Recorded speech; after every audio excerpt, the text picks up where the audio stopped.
দেখো ভাই, জীবন আমাদের কাছে একটাই, তাই জন্য নিজেকে ভালোবাসো, নিজের জন্য কেনাকাটা করো, নিজের সব শখ পূরণ করো, এটাই কিন্তু আমার কথা। তো সেদিন চলে গেছিলাম বালুঘাটে পার্পেলে, আর বালুঘাটের পার্পেল মানেই কিন্তু আমার কাছে প্রচুর কেনাকাটা। সামনে যেহেতু পুজো ছিল, তাই জন্য নিজের জন্য কিছু শপিং করতে চলে গেছিলাম। আর দেখো, প্রথমে গিয়ে এই সেকশনটা আমার চোখে পড়ে।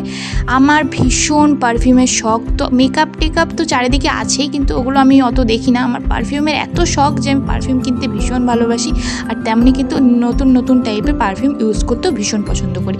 তো চারিদিকটা ঘুরিয়ে এই জন্য দেখাচ্ছিলাম, যারা মেকআপ ভালোবাসো আর যারা ল্যাকমি থেকে শুরু করে নাইকা অনেক অনেক বিউটি প্রোডাক্ট খুঁজছো, তারা কিন্তু বালুঘাটে পার্পেলে অবশ্যই চলে আসতে পারো। আমি তেমন কিছু কসমেটিক্স ইউজ করি না, তাই জন্য কিন্তু ওই দিকে আমার চোখটা খুব একটা যায় না। তো গিয়ে দেখো, আমি এইসব চেক করে নিচ্ছি যে কোন পারফিউমটা বেশি ভালো। আর ততক্ষণে দাদা বুঝেও গেছিলো যে আমার কিন্তু পারফিউমের ভীষণ শখ, তাই জন্য দাদা একটার পর একটা ভীষণ ভালো ভালো পারফিউম আমাকে দেখাচ্ছিল। এই লোভে আমি কয়েকটা কিনেও নিয়েছি। আর এখানে দেখো, আমি দাদাকে বলছিলাম যে আমার কী টাইপের ফ্রেগনেন্স পছন্দ, তো সেই হিসেবে দাদা আমাদের রিকমেন্ড করছিল। গেছিলাম একটু রাতের দিকেই, কিন্তু স্টোরটা একদম পুরো ফাঁকা পেয়েছিলাম। আর এই সুবিধা কিন্তু আমরা নিয়েছিলাম দাদার কাছ থেকে, কারণ দাদা আমাদের পুরোভাবে ভালো ভালো সাজেশন দিচ্ছিল যে কোনটা আমার জন্য বেস্ট হবে, আমার স্কিনের জন্য, হেয়ারের জন্য, এবং পারফিউমেও আমি কিন্তু ভীষণ ভ্যারাইটি দেখেছি এখানে। আর এখানে দেখো, এই পারফিউমটা যেটা দাদা শেক করে আমাকে দিল, সেটা হলো ভীষণ টেস্টি একটা ফ্রুটি ফ্লেভার ছিল। আর আমি না একটুখানি ফ্রুটি জুসি এইসব ফ্রেগরেন্সগুলো বেশি ভালোবাসি, আর ভীষণ পছন্দ হয়েছিল আমার এখানে।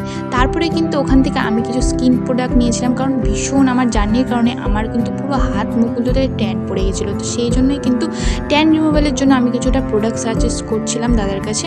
তো তারপরে দেখো, এখানে কিন্তু বিল প্রচুর হয়ে গেছে, তাই বিলের দিকে তাকে একটুখানি মাথাটা ঘুরিয়ে নিলাম, কারণ এত বড় বিল হবে আমি কোনোদিনও ভাবতে পারিনি।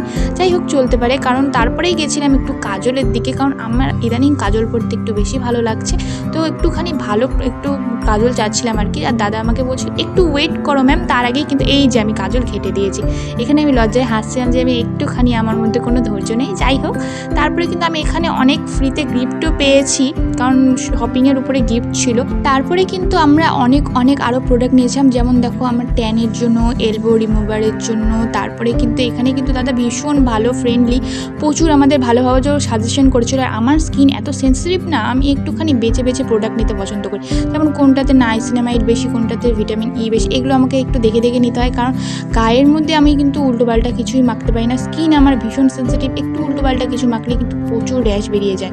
তারপরে দাদা আমার স্কিন টেস্ট করে ওই হিসেবে কিন্তু আমাকে কয়েকটা প্রোডাক্ট সাজেস্ট করেছে, সেটা আমি এখনও ইউজ করেছি, কিন্তু কোনো প্রবলেম হয়নি। আশা করি তোমাদের জানাবো পরের ভিডিওতে কী নিলাম। তো দেখো, এখানে বিলের এখানে চলে এসেছি, আর বিল এত বড় হয়ে গেছিলো, মন টন একদম খারাপ। যাই হোক, চলতে পারে, সামনেই পুজো। আজকের ভিডিওটা এতখানি। তোমাদের কেমন লাগে?